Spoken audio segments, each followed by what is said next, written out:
¿Qué tal? Muy buenas noches. Maestro, ¿cómo está? ¿Qué tal? ¿Cómo está, profesor? Muy bien. Maestro, hay una frase de Richard Kapuscinski, o de Richard Kapuscinski. Ricardo Kapuscinski. De Ricardo Kapuscinski, que fue, yo creo que uno de sus gurús, maestro, que me parece notable. Sí. Saber. Hay que saber. Sí. Es uno de los fenómenos fundamentales de la condición humana. Entender, como usted lo dijo la semana pasada, maestro, qué época estamos viviendo, Pablo. Si alguien antes podía escribir reseñas sobre datos específicos, aunque la crónica siempre la han hecho los vencedores, ¿qué vamos a hacer con esta época? ¿Quién la va a escribir? ¿El periodista, que está basado en la interpretación? ¿El cronista, que está basado en una cotidianidad que transmite? ¿O el novelista con ficción? Porque no veo la posibilidad de que haya algo claro y certero para que alguien sepa que es nuestro gran espíritu, Pablo. Con la cita de Kapuscinski, yo creo que la sociedad también colabora en el artificio. Preferimos la mentira disfrazada de verdad a la verdad desnuda. La verdad desnuda nos escandaliza. La mentira disfrazada de verdad, esa la aceptamos y que ya se va a acabar y ya va a pasar. Esto no va a pasar hasta que haya una vacuna. Pero en fin, usted decía los vencedores. Aquí, ¿quiénes van a ser los vencedores? Parece que es una batalla política de presidentes o primer ministro de todo el mundo que quieren convencer a la población que lo están haciendo de maravilla y la población se deja querer. Pero aquí sucede algo que nuestro invitado hoy nos puede ayudar muchísimo. Javier Velasco, escritor, periodista, ¿cómo estás? Hola Pablo, Raúl, ¿cómo están? ¿Cómo está, mi querido maestro? Oye, Javier, quisiera conocer tu punto de vista porque todos quieren contar cómo es la guerra, cómo es el sufrimiento del herido, cómo es el movimiento de tropas. Y aquí en Las Pestes me parece que no, con excepciones valiosísimas dentro del periodismo nacional, muy buenas, pero no se quieren contar. No hay gran aproximación al dolor. ¿Es porque no son atractivas las pestes? ¿Hay más épica en las guerras? ¿O ya somos insensibles al dolor ajeno? Bueno, yo creo que en primer lugar hemos visto una escasa empatía desde el Estado, ¿no? En ese sentido. Por otra parte, pues esto lo hace terriblemente difícil porque, como ustedes decían, la verdad, pues muy poca gente la sabe y los que creen que la saben, quién sabe si la sepan. Al final creo que es algo a lo que nadie puede acercarse. Yo no veo a periodistas peleándose por ir a cubrir el COVID, por ir a meterse a los hospitales. Eso es algo que, como yo lo hablaba con Raúl hace unos días, va a haber que reinventarlo, porque saberlo creo que no es posible. Mira, Javier, yo recuerdo de este señor Kapuscinski que me acerqué mucho a él por este tiempo, porque creo mucho en las cosas, en las crónicas que hace. Yo siempre lo consulté mucho. Tiene un texto que yo no sé si recuerdas, se llama Lapidarium, donde Kapuscinski habla de un lugar donde se colocan los restos de todo. Y dice él, es momento de hacer una historia a través de el dedo meñique de una escultura, de una estatua que quedó ahí. Y entonces empieza a narrarse la profundidad de la desgracia, la profundidad del entendimiento, y entonces empieza el sentido de algo trágico atrás que te lleva a contar las cosas y empiezas a crear esto que se llama verdad, que la verdad y la veracidad nunca van de la mano, maestro. Esa es la posibilidad que podemos tener en este tiempo de confusión, como yo le llamo.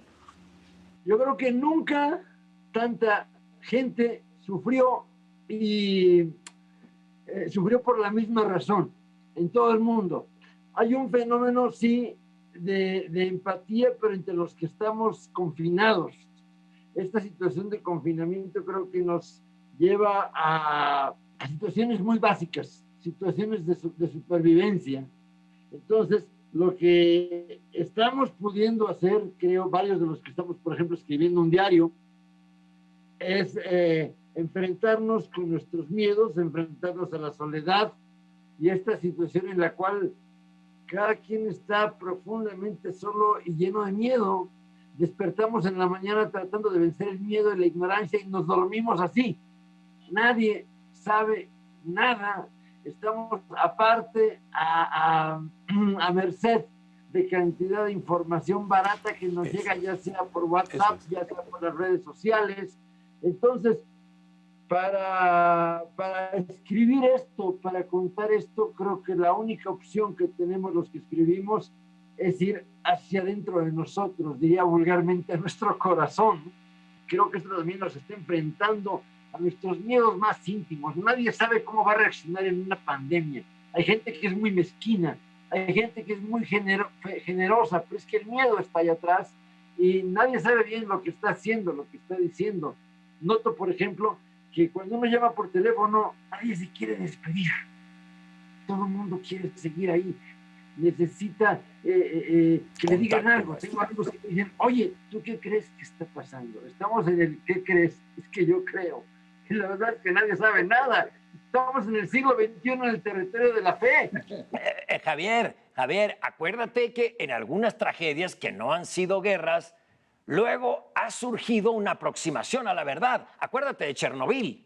Chernobyl, el gran secreto de los soviéticos y que después salió en una serie extraordinaria, pero tampoco hay mucha literatura. Sin embargo, hay material, pero a raudales. Esto de que vamos todos en el mismo barco, no, señor. Estamos bajo la misma tormenta en distinto barco. Gilgamesh o Javier Velasco pueden estar en su amplísimo estudio y en el mullido sillón pensando sobre la soledad, pero la gente en el oriente de la Ciudad de México tiene que salir a buscarse la comida. Es decir, esa es una historia, la historia de los que tienen que andar sin cubrebocas entre medio de la gente porque si no, no comen. Sí hay mucho que contar. No sé si hay sensibilidad o empatía, decías tú, para leer ese tipo de cosas, porque resulta que ya no nos impresiona, ya no nos afecta 100 muertos diarios por asesinato. Bueno, lo que pasa también es que una cosa es la crónica y otra cosa es la literatura o la novela. Sí. Cuando tienes la posibilidad, efectivamente, bueno, yo no tengo amplísimo estudio, yo tengo un mullido jardín. Cuando tengo la oportunidad de salir de ese mullido jardín a la realidad y ver el mundo, es francamente impresionante. Supuestamente no podemos salir. Yo salgo a veces a llevarle víveres a mi padre, cosas muy elementales. Pero personalmente, yo tratar de hacer de literatura de lo que está pasando ahora, no podría, no me atrevería. La literatura necesita llevar a cabo un proceso digestivo. Necesita pasar tiempo para que entiendas qué pasó. Porque lo de Chernobyl, bueno, lo de Chernobyl lo sabemos ahora, pero esta gente hizo todo lo que pudo porque no se supiera, y en tal sentido yo creo que vamos a asistir a una suerte de combate tácito entre la sociedad civil y los gobiernos para contar qué fue lo que pasó aquí. Solamente recordemos que en el temblor del 85 el registro civil reportó algo así como 2.000, 2.500 muertos y ahora hay fuentes que hablan de 40.000. Entonces, hay algo que es, yo creo, muy peculiar, Javier. La vida es de quien la vive, no de quien desde afuera la está observando. He escuchado comentarios como, nadie sabe la dimensión de este problema, nadie sabe la dimensión de lo que esto va a provocar.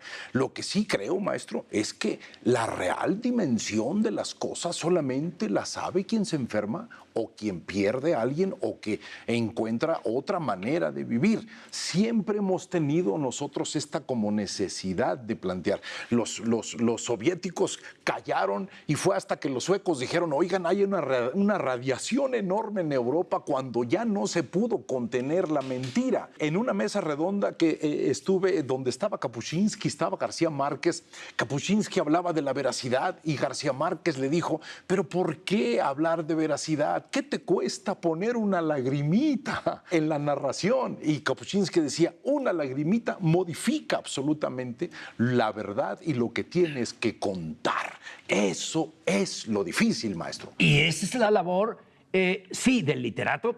Camus, después de la peste de los 50 y tantos en Argelia.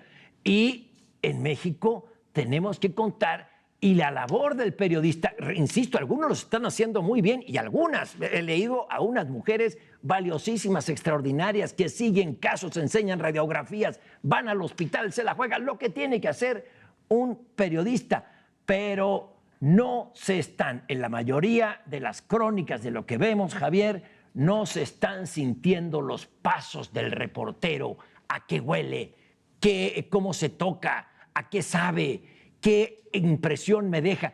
Eso es la lagrimita que remitía García Márquez, que decía el profesor. Eso está faltando. ¿Por qué? ¿No tiene sexapil esta peste? ¿No tiene un atractivo? En eso no había pensado. ¿O no nos interesa leer mucho, sino nuestra vivencia en momentánea? ¿O será después cuando hay que contar? Al igual que tú, tengo un mar de dudas, pero creo que tú tienes más claridad, Javier. Pues no sé si tengo claridad, pero aparte hay otra situación, como tú dices. Hay gente que sí está reportando, mira la cantidad de ámpulas que levanta en el poder. Porque, como ustedes decían, pues la gente tiene un miedo espantoso a la verdad, especialmente el poder, especialmente los que pueden ser afectados. No olvidemos también que este momento es de río revuelto. Hay cantidad de pescadores que están ahí frotándose las manos, porque no todos vamos a perder con esta crisis ni con esta pandemia. Hay gente que va a ganar y hay gente que está ganando. Javier, hablas como si fuera a pasar. Yo tengo mis dudas. Después de leer, de oír todo, tengo mis dudas que esto sea pasajero y que no sea endémico. Bueno, yo quiero creer que no es el fin del mundo. No, el fin del mundo no. Maestro. No. Pero hay una cosa que sí es fundamental, yo creo, Javier. Yo creo mucho, como tú y como el maestro, en el valor de las palabras. Yo estoy viendo atrás de ti el diccionario de María Moliner. ¿Sí? Tu pasión por las palabras, por decirme palabras extrañas con significados que a veces me sorprenden muchísimo, pero sí quiero decir una cosa: la palabra es un regalo de la imaginación del hombre. Entonces, creo que en estos momentos Dios se está tomando un descanso, un tiempo sabático, y dejó el destino en unas manos muy peligrosas, en las manos del mismo ser humano. Y a ver qué hacemos para resolverlo, mi querido maestro. Pues efectivamente, yo creo que finalmente lo que hablábamos ahora tiene que ver con que estamos todos presos, y como buenos presos estamos diciendo ahora que salga. Y pues bueno, es la misma esperanza que tenemos nosotros, estamos presos de esta situación. Francamente, a mí me acomoda pensar que en cuando salga de aquí, no sé qué va a pasar cuando salga de aquí, pero pues yo creo que también en este momento se está definiendo cómo vamos a salir de aquí, es decir, vamos a salir vencidos, fracasados, derrotados, o estamos preparando algo para el momento de salir. Yo estoy trabajando como burro, no sé. Lo único que sí sabemos es que la salida está. Javier, es un gusto. Maestro, es tiempo de despedirnos, por favor. Muchas gracias, Javier. Profesor, como siempre, es un honor estar Maestro, con usted. fue un gusto hablar sobre la palabra, un gusto estar con Javier Velasco, sí, y sí creo que somos las historias que narramos. Vamos a ver cómo vamos a narrar esto, maestro. Y uno no recuerda lo que fue, sino recuerda cómo se lo contaron. Eso es. Muchísimas Gracias. gracias. Hasta la próxima en Punto de Fuga.